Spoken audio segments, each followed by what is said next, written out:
મહારાષ્ટ્રમાં યુવકે ઈવીએમ સળગાવ્યું છે. સમાચાર સામે આવ્યા હતા મહારાષ્ટ્રથી.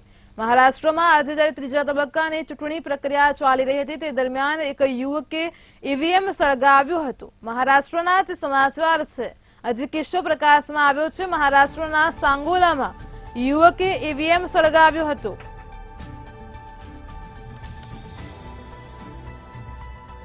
તો ઈવીએમ મશીન પર પેટ્રોલથી તેને છંટકાવ કર્યો હતો. અધિકારીઓ યુવકને પોલીસને હવાલે કર્યો હતો.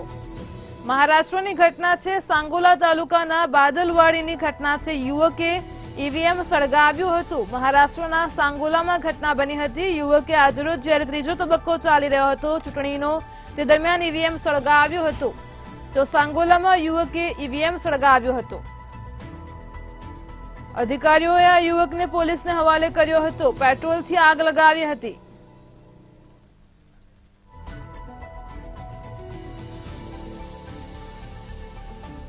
તો સાંગોલા તાલુકાના બાદલવાડીની ઘટના છે.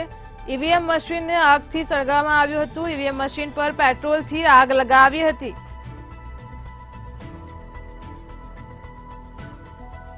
મહારાષ્ટ્રનો જે કિસ્સો છે. મહારાષ્ટ્રના સાંગોલામાં યુવકે ઈવીએમ સળગાવ્યું હતું. અધિકારીઓએ આ યુવકને પોલીસને હવાલે કર્યો હતો. ઈવીએમ મશીન પર પેટ્રોલથી આગ લગાવી હતી.